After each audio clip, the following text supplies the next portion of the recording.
దేవి నామానికి స్తోత్రాలు కలుగును గాక. మీ అందరికీ నా వందనాలు తెలియజేస్తున్నాను. మరి ముఖ్యంగా దేవుడే రాజు కూడా నా వందనాలు తెలియజేస్తున్నాను. దేవుడికి వందనాలు. రాజు కూడా నా వందనాలు తెలియజేస్తున్నాను. ఈ సమయంలో మనందరము కలిసి దేవి నామాన్ని ఆరాధించి స్తుతించినాము, కనపరిచినాము. ఆ నామాన్ని మనము భయపరిచినాము. ఈ సమయంలో మనం వాక్యంలోనికి వెళ్దాము. అంశం ఏంటంటే ఎల్లప్పుడూ ఆనందించుడి అనే ఒక అంశం మీద కొన్ని మాటలు మనం ధ్యానించుకుందాము. ఫిలిప్పు రాష్ట్ర పత్రిక 4:4 ఫిలిప్పు రాష్ట్ర పత్రిక 4వ అధ్యాయం 4వ వచనాన్ని ఒకసారి చదవండి.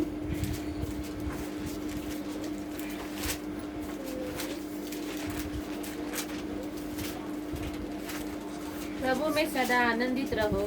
मैं फिर से कहता हूँ आनंदित रहो। ఏమంటారంటే ప్రభునందు ఆనందించాలి. ప్రభునందు ఆనందించు. ఎల్లప్పుడూ ప్రభునందు ఆనందించుడి అని పిలుపు రాస్తున్నాడు. మరి అంటే ఎల్లప్పుడూ మనం ఆనందించాలంటే ఈ లోకంలో మన జీవితము, ఈ లోకంలో మన జీవితము, మన జీవనము ఈ లోకంలో జీవించుండగా మరి అనేకమైన ఒక కష్టాల్లో, బాధలు, కొన్ని సమస్యలు, కొన్ని వ్యాధుల్లో ఒకసారి ఎల్లప్పుడూ సంతోషంగా ఉండాలంటే అది కాదు. కానీ కొన్నిసార్లు అంటే సంతోషంగా ఉంటాం, కొన్నిసార్లు మనము బాధపడవచ్చు. ఎందుకంటే మన జీవితంలో మరి కొన్నిసార్లు మనము వ్యాధి వస్తుంది, కొన్ని బాధలు వస్తాయి, కొన్ని కష్టాలు వస్తాయి, అనేకమైన నిందలు వస్తాయి, అనేక సమస్యలు మనకు ఉంటాయి. కాబట్టి ఆ సమయంలో మరి మనము ఆనందించలేము. కాబట్టి ఆ సమయంలో మనం ఏం చేయాలి? మనము ప్రార్థన చేయాలి. ఎప్పుడైతే మనకు శ్రమ కలిగిన అంటే యాకోబు ఏమంటున్నారు? యాకోబు తీయండి, 4వ అధ్యాయం తీయండి. మీకు సంతోషం కలిగే శ్రమ సంభవించినా అతడు ప్రార్థన చేయవలెను. ఎప్పుడైతే యాకోబు 4వ అధ్యాయానికి ఫస్ట్ చెప్తాను. మీలో యుద్ధములను 4వ అధ్యాయం యాకోబు కదా 4వ అధ్యాయం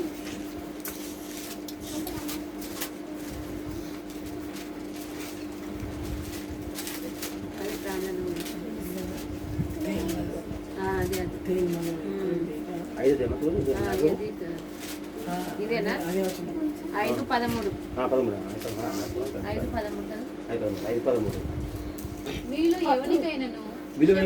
ఎవరికైనాను శ్రమ సంభవించిన అంటే అతడు ప్రార్థన మీలో ఎవరికైనా శ్రమ సంభవించిన అతడు ప్రార్థన చేయవలెను.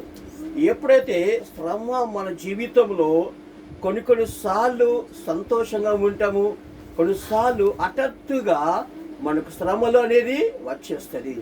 ఎప్పుడైతే మనకు శ్రమ సంభవించినా ఏం చేయాలి? మనము ప్రార్థన చేయాలి. కాబట్టి మరి ప్రార్థన చేయకుండా మరి అనేక రీతిగా మనం ఆలోచన కలిగి ఉంటాం. నేను ఇంతగా ప్రార్థన చేస్తున్నాను, ఎంతగా భయభక్తిగా ఉంటున్నాను, ఎంతగా నేను దేవునికి నమ్మకంగా జీవిస్తున్నాను, అది శ్రమ ఎందుకు వచ్చింది అనేది కొన్నిసార్లు మనం నిరాశతో బాధపడుతూ ఉంటాము. కాబట్టి మనకు శ్రమ సంభవించినప్పుడు మరి మనం బాధపడద్దు, మనము ధైర్యం కలిగి ఉండాలి.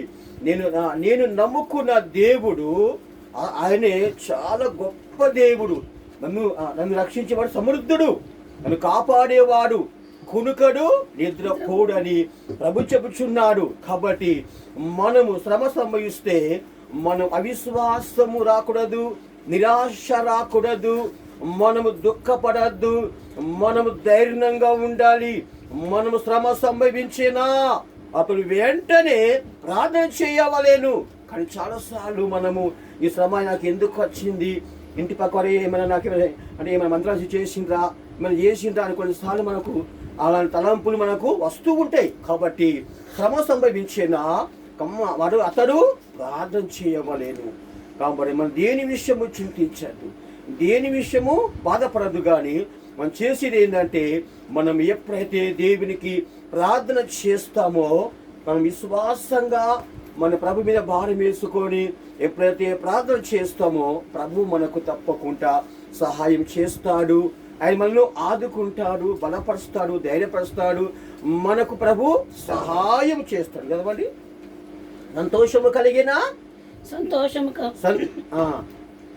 సంతోషము కలిగిన అతడు కీర్తనలు ఆడవు. ఎప్పుడైతే ఎవరికైనా సంతోషము కలిగిన అతడు కీర్తనలు పాడు. ఎప్పుడు సంతోషంగా ఉన్నాం, ప్రభు మన ప్రార్థన ఆలకించినాడు, శ్రమలన్నీ పోయినాయి, ప్రభు మన ప్రార్థన ఆలకించి ప్రభు మనకు సహాయం చేసినప్పుడు ఏం చేయాలి? మనము కీర్తన పాడాలి, దేవుని నామాన్ని స్తుతించాలి, ఆయన నామాన్ని మనకు గణపరచాలి. పిలుపు ఏమన్నంటే, మీరు ఎల్లప్పుడూ ప్రభునందు ఆనందించాలి. మనం ఎల్లప్పుడూ ప్రభునందు ఆనందించుతూనే ఉండాలి. మరలా చెప్పేదని అంటున్నాడు, మరలా చెప్పేదను ప్రభునందు మీరు ఆనందించుడు. ఎందుకు ఆనందించాలంటే, మనం గొప్ప దేవుని కలిగి ఉన్నాం. ప్రభు మనకు సమస్తం చేయవాడు, సమస్తం ఇచ్చేవాడు ఆయనే, సమస్తం మనకు దయచేసేవాడు ఆయనే. కాబట్టి మన దేవుడు గొప్ప దేవుడు. కాబట్టి మనం ప్రభునందు ఆనందించాలి. మనలా చెప్పేదను ప్రభునందు ఆనందించుడి. మీ సహనము సకల జనులకు తెలియజేయుడి. మన సహనము సకల జనులకు అటు ఏం చేయాలి? సహనము అంటే ప్రభు యందు మనము విశ్వాసం నుంచి ప్రభు బిడ్డగా జీవించినప్పుడు అనేక కష్టాలు వచ్చినప్పుడు ఏం చేయాలి? మనము మన బాధని మనము తను చెప్పుకో, నేను ప్రభు బిడ్డను, నాకు శ్రమలు వచ్చిన అయినా నేను ఓర్చుకుంటున్నాను, నేను భరిస్తున్నాను, ప్రభు యందు విశ్వాసము కలిగి నేను ఉంటున్నాను. మన సహాను సభ్యులకు మనం తెలియజేయుడి. దేని విషయము చింతించుకుని అంటున్నాడు. నిజంగా మనం చాలాసార్లు మనం చింతిస్తూ ఉంటాం. కొన్నిసార్లు వాక్యం తెలుసు, మనం వాక్యం వింటాము, వాక్యం తెలుసు మనకు. కాబట్టి మనము కొన్నిసార్లు మనం అంతగా ప్రార్థన చేస్తాం, కొన్నిసార్లు ఎంతో వాక్యం వింటాం, వాక్యం తెలుసు కానీ అయినా మనము కొన్నిసార్లు మనం చింతిస్తూ ఉంటాం. కానీ క్రైస్తవ జీవితంలో మరి ఎవరు కూడా చింతించద్దు, దేని విషయంగా మనం చింతించద్దు. ఏ సమస్య వచ్చినా, ఏ కష్టం వచ్చినా, ఏ బాధ వచ్చినా, ఇలాంటి సమస్య వచ్చినా మరి మనము చింతించకూడదు. మన ప్రభు బిడ్డలము, మనము ప్రభుని మనం నమ్ముకున్నాం. మన ప్రభు చాలా గొప్ప దేవుడు, మనకు సహాయం చేసే దేవుడు, మనల్ని ఆదుకునే దేవుడు. నాకు మొర్ర పెట్టుము, నేను నీకు ఈ దీనుడు మొర్ర పెట్టగా అంటే దీనత్వము కలిగి ఉండాలి. ఎప్పుడైతే మనం ప్రార్థన చేయాలంటే మనము దీనత్వము కలిగి ఉండాలి. ఎప్పుడైతే దీనత్వము కలిగి ఎప్పుడైతే మరి మనం ప్రార్థన చేస్తామో ప్రభు మనను అంటే ఆయన శ్రమలోనైతే దేవుడు రక్షించును, శ్రమలన్నిట్లో నుండి ఆయన మనను రక్షించును. ఈ దీని మొర పెట్టగా శ్రమలు అన్నిట్లో నుండి రక్షించునని వాక్యం చెప్తుంది. ఇంకేమంటే ఇంకేమంటారు? దేని విషయం చింతించుకుడి, కానీ ప్రతి విషయంలో ప్రార్థన విజ్ఞాపన చేయాలి. ప్రార్థన చేయాలి, ప్రభువుకు మనం విజ్ఞాపన చేస్తూ కృతజ్ఞతాస్తుతులు కృతజ్ఞపూర్వకంగా మీ విన్నపము దేవునికి తెలియచేయాలి. మీ విన్నపము దేవునికి తెలియచేయాలి. విన్నపము దేవుని, మన విన్నపం ఏంటి? నీ విన్నపం ఏంటిది? నాకు జాబ్ రావాలి, అది విన్నపం. నువ్వు ప్రార్థన చేయి, నీ జాబ్ కొరకు విన్నపం చేయాలి. నీకు కష్టం వచ్చిందా, ప్రభువుకి విన్నపం చేయాలి. నీకు బాధ కలిగిందా, నీ విన్నపము మనం దేవునికి తెలియచేయాలి. అలాగే అపొస్తలుల కార్యము 10వ అధ్యాయము చదవండి, 1-3 చదవండి. అపొస్తలుల కార్యము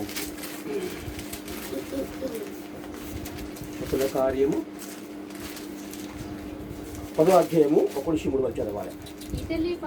ఇటలీ పట్టణమనే పడిన శతాధిపతి అయిన కొర్నేలియను ఒకడు కైసరులో అతడు ఇంటి వారితో అందరితో కూడా దేవుని యందు భయభక్తులు గలవాడే భయభక్తి గలవాడే ప్రజలకు చాలా ఏమంటారు ఇక్కడ అంటే ఏమంటారు ఈయనే భయభక్తులు దేవుని యందలి భయభక్తులు. భయభక్తులు కలిగి అంటే అందరితో అంటున్నాడు. అంటే ఒక మిలిటరీ అంటే అది వినేవారు ఒక కమాండర్. మిలిటరీ వాళ్ళు భయభక్తి ఉండాలంటే చాలా కష్టం. మిలిటరీ కానీ పోలీస్ డిపార్ట్మెంట్ కానీ మిలిటరీ పోలీస్ డిపార్ట్మెంట్ కానీ ట్రాఫిక్ పోలీసు కానీ మిలిటరీలో కానీ వీళ్ళకు దేవుడు అంటే విశ్వాసము భక్తి అనే వీళ్ళకి ఏమాత్రం కూడా ఉండదు. వాళ్ళు కఠినంగా ఉంటారు. వాళ్ళు అంటే మిలిటరీ వాళ్ళు ఎక్కువ దేశం కొరకు త్యాగం చేస్తారు కానీ వాళ్ళకు దేవుడు అంటే విశ్వాసం ఉండదు. కానీ కమాండర్ ఈ కొర్నేలు చేసిండు ఎంతో భక్తిపరుడు. ఆయన బాగా మిలిటరీలో బాగా తాగుతాడు, మంచిగా తింటారు వాళ్ళు కదా. అయినా మిలిటరీ ఆయనే మరి ఇవన్నీ కూడా ఆయన మారిందంటే ఆయన మారిండు, కొర్నేలు ఆయన మారిండు. ఏంటో ఆయన ఇంటి వారితో కూడా అంటే ఏంటిది తన భార్య పిల్ల కూడా మార్చిండు. చూసారా మరి ఒక ఈయన భక్తుడు కొర్నేలు చేసిండు, తన భార్య పిల్ల కూడా మార్చిండు. కాబట్టి ఇంటి వారితో కూడా ఒక భర్త ఉన్నప్పుడు ఒక యజమాని ఇంటికి ఉన్నప్పుడు ఏం చేయాలి? యజమాని ఫస్ట్ భార్యను మార్చాలి, తర్వాత ఏం చేయాలి? పిల్లలను మార్చాలి. అప్పుడు అందరూ కూడా మారి ప్రభువును స్తుతిస్తుంటే ఎంత బాగుంటుంది. ఇంట్లో అందరూ మారాలి. కొంతమంది భార్య మారితే భర్త మారడు, భర్త మారితే భార్య మారదు, భర్త చచ్చిపోతే భార్య పోదు, పిల్లలు చచ్చిపోతే తల్లిదండ్రులు పోరాడు. అట్లా ఆ రీతిగా ఎన్నో వింటున్నాం. ఇంట్లో అలా అందరూ భయభక్తి ఉండరు. కాబట్టి అందరూ భయభక్తి కలిగి ఉండాలి. ఇంట్లో అందరూ కూడా తల్లిదండ్రులు పిల్లలు అందరూ భయభక్తి కలిగి ఉండి ప్రభునాను ఆరాధిస్తుంటే ఎంతో సంతోషంగా ఉంటుంది. కాబట్టి ఆ చదవని తన ఇంటి వారందరితో కూడా దేవుని యందు భయభక్తులు వాడు కైసరిలో ఉండెను. అతడు తన ఇంటి వారందరితో కూడా దేవుని యందు భయభక్తులు గలవాడై ఉండి ప్రజలకు బహు ధర్మము చేయుచు ఎల్లప్పుడూ దేవునితో ఏమంటాడు? ఎల్లప్పుడు ఏమంటే ఇక్కడ అమ్మా మనం ఎల్లప్పుడూ ప్రార్థన చేయాలి. మనం ఎల్లప్పుడు మనం ప్రార్థన చేస్తున్నామా? వలీమా ఎల్లప్పుడు ప్రార్థన ఎల్లప్పుడు ప్రేర్ చేస్తున్నామా? ఎల్లప్పుడు ప్రార్థన చేస్తున్నావా? ఎల్లప్పుడూ ప్రార్థన చేయాలి. కొంతమంది ఎల్లప్పుడూ గుట్కా తింటూనే ఉంటారు, ఎల్లప్పుడు సిగరెట్ తాగుతూనే ఉంటారు, ఎల్లప్పుడు తాగుతూనే ఉంటారు కదా. అది మరణమంత వరకు వారు సత్యంత వరకు వాళ్ళు తాగుతూనే ఉంటారు, గుట్కా తింటూనే ఉంటారు కదా. ఎల్లప్పుడూ మనం ఉద్యోగానికి వెళ్తూనే ఉంటాం. కాబట్టి మనం ఏం చేయాలి? మనము ఎల్లప్పుడూ ప్రార్థన చేయాలి. ఇక్కడ కొర్నేలు చేస్తాడు. కొర్నేలు ఎల్లప్పుడూ ప్రార్థన చేస్తున్నాడు. అంటే కొర్నేలు లాంటి జీవితం, ఆ కొర్నేలుకున్న ఒక మంచి గుణ లక్షణాలు, ఆ కొర్నేలుకున్న ఒక మంచి ఉద్దేశం, అనుకున్న మంచి తలంపులు. కాబట్టి ఆ కొర్నేలు కలిగిన ఆ తలంపు, ఆ మనస్సు మరి మనం కలిగి ఉండి ఎల్లప్పుడూ మరి మనం ప్రార్థన చేయడము నేర్చుకోవాలి. ఇంకేంటంటే ఎల్లప్పుడూ ధర్మము చేయబడ, ఎల్లప్పుడు ధర్మం కూడా చేస్తాడు. కాబట్టి ధర్మము చేయాలి తప్పకుండా. మనం కేవలం భక్తిగా ఉంటే కాదు, కేవలం ప్రార్థన చేస్తే కాదు, మనం భయభక్తి కలిగి ఉండాలి. ప్రార్థన చేయాలి. మనం ఎల్లప్పుడు కూడా ధర్మం చేయడము ఇది దేవునికి చాలా ఇష్టమైంది. పేదవారికి, అనాథులకు, దిక్కులేని వారికి మనం సహాయం చేస్తూ ఉంటే ప్రభుకి ఎంతో సంతోషపడతాడు. కాబట్టి ఎల్లప్పుడూ మనం ప్రార్థన చేయాలి, ఎల్లప్పుడూ మనం బైబిల్ చదవాలి, ఎల్లప్పుడూ మనం సేవ చేయాలి, ఎల్లప్పుడూ సువార్త ప్రకటించాలి, ఎల్లప్పుడూ ఆయన ఆరాధించాలి, ఎల్లప్పుడూ ఆయనను మనం స్తుతించాలి, ఎల్లప్పుడూ ఆయన మనము ఘనపరచాలి, మహిమపరచాలి, స్తుతించాలి. ఎల్లప్పుడూ మన జీవితంలో అలాంటి జీవితము మనము కలిగి ఉంటే మనకి ఎంతో ధన్యత. ఇంకా చదవాలి. నీ ధర్మ కార్యములు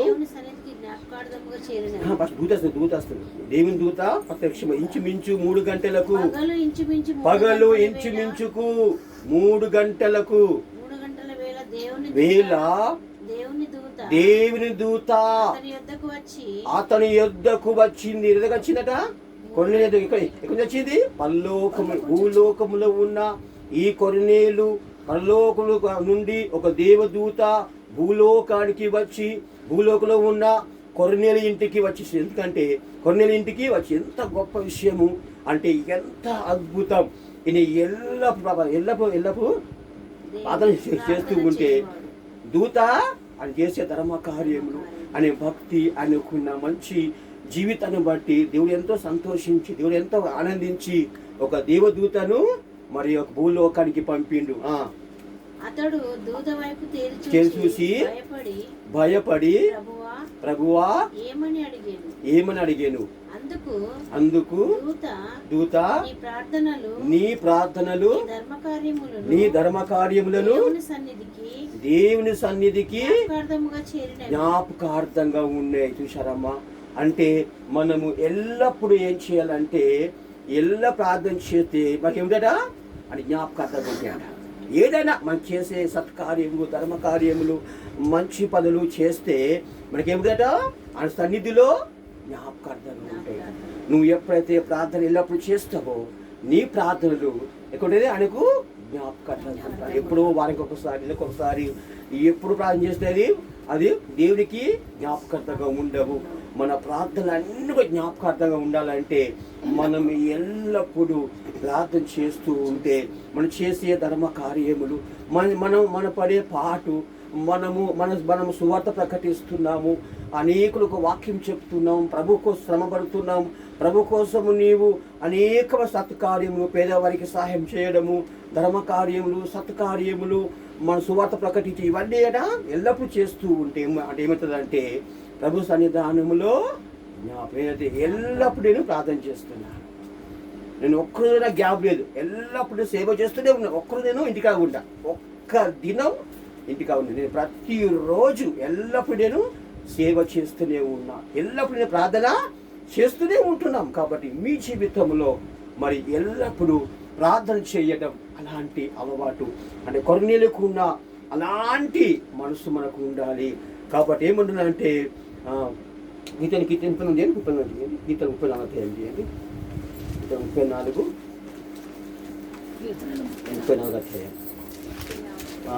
అధ్యాయం ఫస్ట్ నేను ఎల్లప్పుడు యెహోవాను సన్నతించెదను.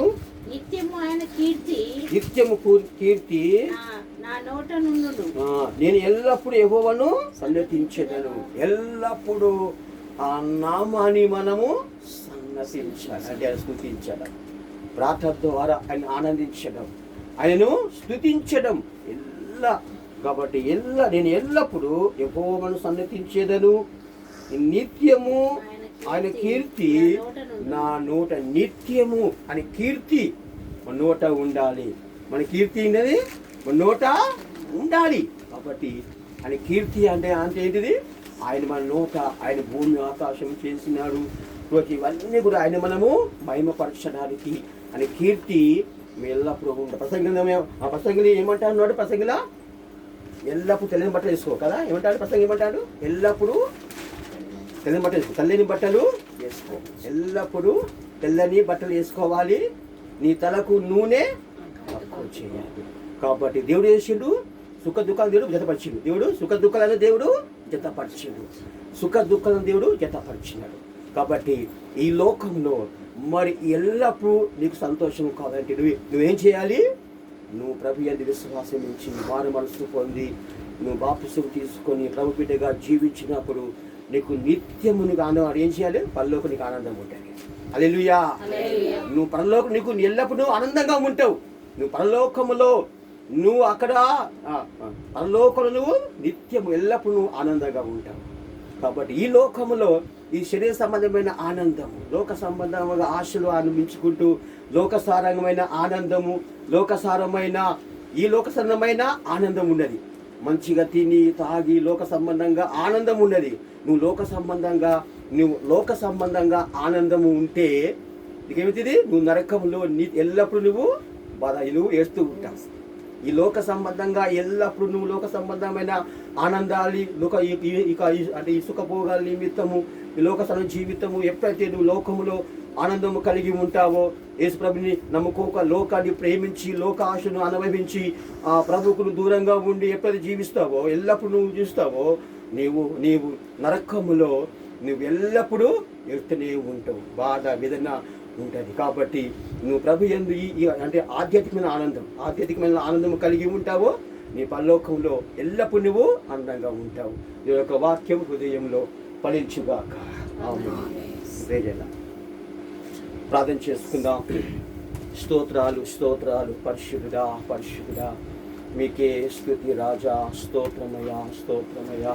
ప్రభువా ప్రేమ కనికరం కలిగిన మహా దేవాతి దేవ, సర్వశక్తి కలిగిన దేవ, సర్వాధికారైన లోకరక్షక మీ పరిశుద్ధ నామానికి స్తోత్రాలు వందనాలు కృతజ్ఞత స్తుతులు స్తోత్రాలు చెల్లిస్తున్నాను ప్రభువా. ఈ యొక్క నేటి ఆదివారం పరిశుద్ధ దినముగా నాయన బైబిల్ విషయంలో నాయన సంఘంలో నేను మరి కలిసి వారితో నామం స్తుతించి ఆరాధించి నాయన ఒక దివ్యమైన సందేశం ప్రభువా బోధించడానికి నన్ను బలపరిచినను ప్రభు నిలబెట్టి వాకుదేశం చేయడానికి నన్ను బలపరిచి నడిపించిన దాన్ని బట్టి ప్రభువా మీకు వందనాలు. ఈ వాక్యము నాయన ప్రతి హృదయములో మీరు ఫలింపచేయి నాయన. ఈ లోక సంబంధమైన ఆనందము నాయన కొంతకాలమే తండ్రి. ఈ లోక శరీరసరమైన ఆనందంగా ఉండవచ్చు. చివరిగా నువ్వు నరకములో ఎల్లప్పుడూ నిత్యము నరకంలో పడి నువ్వు ఎంతో బాధపడుతావని మేము ప్రభువా గ్రహించుటకు నాయన ఈ లోకములో నాయన అలోకము ప్రభువా అలోక సంబంధమైన ఆనందం ఆనందించి ప్రభునందు ఆనందించి నాయన మరి ఆధ్యాత్మికమైన ఆనందము కలిగి జీవిస్తే మాకు ప్రభువా పరలోకంలో మేము నిత్యము ఆనందంగా ఉంటాము తండ్రి. ఆ రీతిగా తండ్రి ఈ వాక్యం మా హృదయంలో ఫలింపచేయి నాయన. ఎల్లప్పుడూ దేవా ప్రార్థించే మనసు దయచేయండి. ఎల్లప్పుడూ స్తుతించి ఆరాధించే మనసు మాకు దయచేయమని ప్రార్థన చేస్తున్నాము. రాజుని కూడా దీవించండి మనము వారి మీ సేవలో బలమైన సాధనగా వాడుకొని నాయన కీర్తి దీవి పిల్లలు దీవించండి. ఇక చేయన ప్రభాకరుకు ఆకాశ స్వస్థత దయచేదేవా, మంచి ఆరోగ్యం దయచేసి దేవాయని దీవించుము నాయన, ఆస్వాదించుము దేవా. ఇక తలలో వంచిన మరి ప్రభువా ఈ రీతిగా ప్రవీణ మరి కుమార్తె మరి విలాప మరి నాయన మైరు యొక్క వివాహము ప్రభావం 2వ తారీఖు రోజు వివాహం ఎంతో ఘనంగా మీకు మహిమకరంగా అనేకులు మేలుకరంగా జరుగుటకు సహాయం దయచేసి దీవించుము దేవా. ఇక్కడ తలలో వంచిన ప్రతి ఒక్కరు కూడా దీవించి ఆశీర్వదించి నడిపించుమని ఘనత మహిమ ప్రభావముడు చెల్లిస్తూ ఈ కొద్ది విన్నపములు యేసుక్రీస్తు పేరట అడిగి వేడుకుంటున్నాము తండ్రి. सभी लोगों को मन्ना था। मुझे पता है कि आप लोगों को अभी जो वचन देखा वो समझ में नहीं आया होगा क्योंकि तेलुगु में है। तो शादी के लिए गाँव से आए थे पास्टर जी, तो उनको ये मौका दिया गया। थोड़े समय में मैं आप लोगों को उन्होंने क्या बताया वो एक बार बताऊँगा। छोटी प्रार्थना करके शुरुआत करेंगे। प्यारे प्रभु जी वचन जो बताया गया है फिर दास के जरिए प्रभु जी उसी को प्रभु जी ट्रांसलेट करके तेरे तीनों खड़े सवालों को समझने के लिए प्रभु जी तो मुझे अपनी ज्ञान बुद्धि शक्ति देश के नाम से मैं मांगता हूँ। तुम्हें प्रभु कर पिता पुत्र पवित्र आत्मा तेरे प्रभु के नाम से कृपा समाधान आप लोग को मिलता रहे। प्रभु की महान कृपा से परमेश्वर ने हमें 2020 साल यानी कभी न भूलने वाला साल है। हर एक आपत्ति, हर एक विपत्ति, हर एक नाराज़गी में से और हर एक दुख में से, संकट में से, बीमारी में से, मरी में से प्रभु ने हमें बचाकर 11 महीने के इस आखिरी साल में प्रवेश किया। इसके लिए प्रभु का धन्यवाद है। फिलिप्पुस की पत्री 4 अध्याय 4 वचन में लिखा है कि मैं तुमसे कहता आनंदित रहो, प्रभु में सदा आनंदित रहो, प्रभु में सदा आनंदित रहो। मैं फिर से कहता हूँ, मैं फिर से कहता हूँ आनंदित रहो, आनंदित रहो। फिलिप्पुस की पत्री 4 अध्याय 4 वचन में पौलुस जो है फिलिप्पिस को लिखता है और बोलता है सदा आनंदित रहो। मैं फिर से कहता हूँ कि सदा आनंदित रहो। तो अभी जो पास्टर जी ने बताया था वो यही था कि ज़िंदगी में 2 पहलू होते हैं हमेशा, एक दुख और एक सुख। तो दुख हमेशा नहीं होंगे और सुख भी हमेशा नहीं होंगे। तो हमें दुख के समय में भी आनंदित रहना है और सुख के समय में भी आनंदित रहना है। मैं तो बोलूँ जब भी दुख होता है ना तभी ही ज़्यादा प्यार मिलता है। बीमार होते हैं तभी ही माँ बाप बहुत प्यार करते हैं बच्चे लोगों को, है ना। तो उसी प्रकार से हम जितने दुख और संकट में रहेंगे ना प्रभु के पास से उतने दुगुना प्यार हम लोग पाएंगे। अपने बच्चे लोग को बुखार आता है तो हम लोग अपना सब काम छोड़ के उस बच्चे के पास से बैठ जाते हैं। तो वैसे ही हम ये नहीं समझना चाहिए कि मैं दुख में हूँ, प्रभु को कोई फ़र्क नहीं पड़ता करके। तो इसके लिए प्रभु को फ़र्क नहीं पड़ता तो हम लोग नष्ट हो जाते। दाऊद कहता है, अगर तेरी आज्ञा है, हाँ, मेरी रक्षा न करती तो मैं संकट में कब मैं मर गया होता, नाश हो गया होता। तो वैसे दाऊद कहते थे, वैसे ही हमें प्रभु ने बचा के रखा है। इसके लिए प्रभु को हमारी परवाह है। इसके लिए हम हर समय में आनंदित होना चाहिए और हर संकट समय में भी प्रभु को न छोड़ते हुए, प्रभु पर हम लोग अविश्वासित न बनते हुए हमें आगे ही आगे बढ़ना है। इसी को ज़िंदगी कहते हैं। यीशु मसीह के जीवन में भी हर दुख में वो पिता के साथ संगति करने को नहीं छोड़ा। मार्कुस 1:18 में लिखा है कि वो जब भी हर दिन भोर के बहुत दिन निकलने के पहले वो क्या करता था, एक जंगली स्थान पे जाके वो प्रार्थना किया करता था।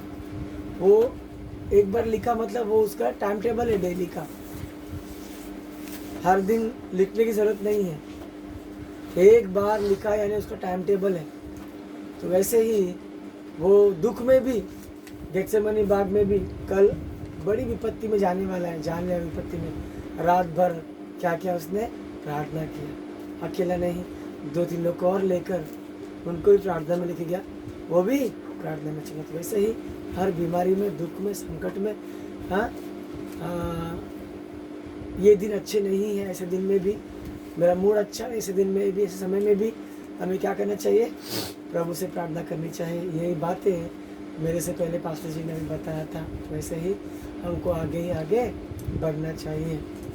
हमेशा हमें आगे की ओर बढ़ते प्रभु का हाथ कभी भी और साथ कभी भी नहीं छोड़ना चाहिए। हम प्रभु में हमेशा आगे बढ़ना चाहिए। तो ये छोटा वचन प्रभु हमारे सुनने में सदा सर्वदा आशीषित बनाए रखे, यीशु के नाम से मांगते हैं, आमीन।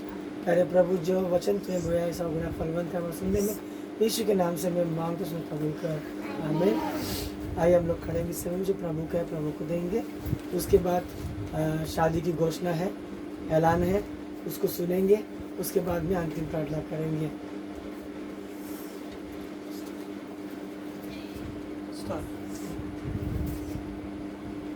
बैठ जाइए सब लोग।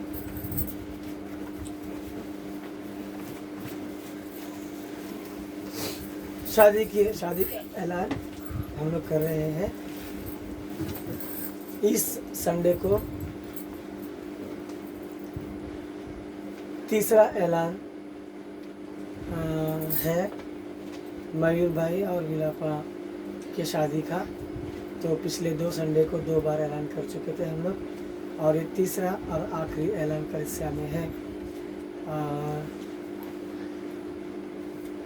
मयूर भाई, उनके पिता का नाम श्याम उमा, पूना के रहने वाले। मयूर भाई जो है वो, मयूर विलापा जी जो है वो गुरेगांव में रहने वाले। तो उनकी शादी 2 तारीख 12 महीना शाम को 5 बजे गोरेगांव वेस्ट MTNL ऑफिस के सामने FM बैंक्वेट हॉल में reverend doctor V Devdas Rudra Babu ji, reverend P Prabhucharan ji Kashibugga Warangal, reverend KH Vasanth Kumar Bangalore, और पास्टर के प्रभाकर गोरेगांव हिंदी कलिसिया का पासवान, इनके द्वारा वो शादी की जाएगी। अगर मयूर भाई और विलापा बहन के शादी में अगर आप लोगों को कोई एतराज़ अगर जताना हो तो आप लोग अभी ही कह सकते हैं। अगर कोई एतराज़ नहीं तो ये शादी को आगे बढ़ाया जाएगा। ये है तीसरा और आखिरी ऐलान मयूर भाई और विलापा बहन की शादी का। एक और शादी अपने कलिसिया से होने वाला है, उनका हम लोग मैं पढ़ता हूँ आप लोग सुनिएगा।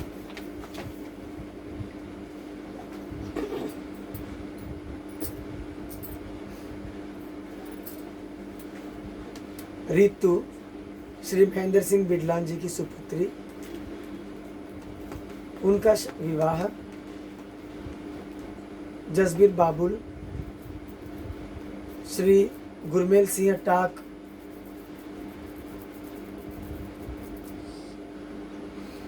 के बेटे के साथ 8 तारीख को 12वां महीना 2020 को हरियाणा में होगा। और वैसे ही विकास श्री महेंद्र सिंह बिडलान जी के बेटे, उनका विवाह कोमल श्री बताराम जगदेव पवार जी की बेटी के साथ गांव रामपुरा, जिला संगरूर, पंजाब के निवासी से 9 तारीख को 12वां महीना 2020 में होने वाला है। इस पर भी आपको किसी को एतराज़ हो तो कलीसिया में पहले ही जताया जाए। और फिर अगले संडे को एक और बार इस शादी का ऐलान होगा। आप सभी से जोर से गुजारिश है कि मयूर भाई और विलापा बहन की शादी के लिए भी, और विकास उनकी होने वाली पत्नी, और रितु और उनके होने वाले पति के दोनों की शादी के लिए कलीसिया में सर शादियों के लिए आप लोग प्रार्थना में रखिए, ताकि लॉकडाउन फिर से ना हो, कर्फ्यू ना हो, पुलिसों से, अधिकारियों से, मंत्रियों से, या केंद्रीय सरकार से या स्टेट सरकार से किसी तरीके से भी कोई बाधाएं ना आए, अच्छे से प्रभु लेके चले और शादी संपन्न और विवाह संपन्न सुसफल करें। यही सभी से प्रार्थना है। सभी लोगों को मरना था। आइए हम लोग अंतिम प्रार्थना करेंगे। हे पिता, हमारा क्या था हम आपको दे, जो कुछ तूने में दिया उसमें से कुछ निकाल कर दान के लिए बोया, इस अपने राज्य में कबूल कर। आमीन। अंतिम प्रार्थना हमारे बीच में बहन प्रशांता जी है, वो करेंगी।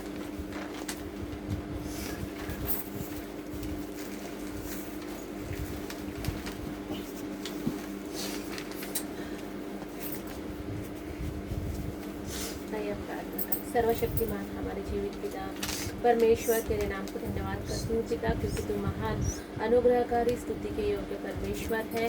राजाओं का राजा, प्रभु के प्रभु, आपके नाम को धन्यवाद हम देते हैं राजा। धन्यवाद करते हैं प्रभु आज के दिन के लिए प्रभु, आज का प्रभु पवित्र दिन में प्रभु आपने हमसे प्रभु हम सभियों से वचन के जरिए प्रभु आपने हमसे बातें की प्रभु, कि मेरे राजा की सचमुच प्रभु में सदा आनंदित रहो, ऐसा आप कहते हो हमसे प्रभु। चाहे प्रभु बीमारी हो प्रभु, चाहे गरीबी हो, चाहे अकाल हो प्रभु यीशु, हर वक्त प्रभु हमें प्रभु आनंदित रहने के लिए आपका आदेश है प्रभु। इसके लिए आपको धन्यवाद देते हैं राजा। जो प्रभु दो प्रभु विवाह प्रभु हमारे बीच में है मेरे पिता, इनके प्रभु आगे आगे तू हमें सहायता कर, मदद कर मेरे पिता। कोई संकट आपत्ति अड़चने प्रभु आने मत दे मेरे पिता, क्योंकि प्रभु तेरे कार्य है मेरे पिता, तेरे कार्य प्रभु रुकते नहीं है मेरे पिता। प्रभु यीशु तेरे नाम को धन्यवाद देते हैं राजा। प्रभु आज की सभा को भी तो आशीष भरा कर प्रभु, जितने भी लोग आज आए हैं मेरे पिता, तो सभी को आशीष भरा कर मेरे पिता। अच्छा आरोग्य उनको प्रभु दे मेरे पिता, और सभी को प्रभु तो अपने पंखों के आड़ में लेकर प्रभु हम सभी को तो प्रभु सुरक्षित रख, यही मेरी विनती है मेरे राजा। धन्यवाद करती हूँ प्रभु फिर से एक बार मेरे पिता। एक छोटी सी प्रार्थना प्रभु यीशु मसीह के नाम से मांगते हैं, आमीन। हे पिता तू जो स्वर्ग में है, तेरा नाम पवित्र माना जाए, तेरा राज्य आए, तेरी इच्छा से आज हमारा दिन का आहार हमें दे, इस प्रकार हमने अपने अपराधों को क्षमा किया, उस प्रकार तू भी हमारे अपराधों को क्षमा, हमारे परीक्षा में ना पड़ने की वजह खुदा राज्य की जय हो, इब्लीस के कामों का नाश, प्रभु की जय हो, इब्लीस के कामों का नाश, प्रभु के अनंत जय हो, इब्लीस के कामों का सर्वनाश। हालेलुया हालेलुया हालेलुया, स्तुति स्तुति स्तुति, आमीन आमीन आमीन। आशीष लेंगे। यहोवा तुझे आशीष दे और तेरी रक्षा करे, आमीन। यहोवा अपने मुख का प्रकाश ऊपर चमकाए और तुझ पर अनुग्रह करे, आमीन। यहोवा अपना मुख तेरे ओर करे और तुझे शांति दे। आबा पिता की संगति पवित्र यीशु मसीह के साथ पवित्र आत्मा की सामर्थ उद्धार चंगाई चमत्कार तुम पर, तुम्हारे परिवार, तुम्हारे काम काजों पर सदा सर्वदा बनता रहे। हमारे बीच में पासवान जी है, वो भी आशीष देंगे मैं चाहता हूँ।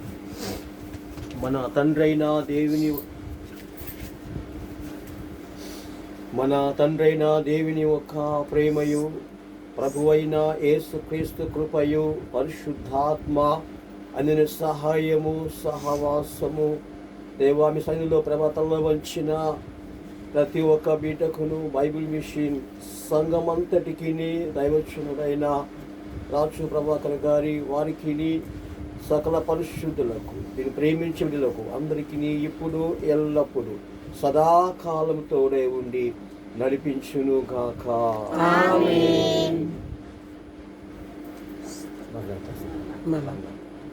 सभी को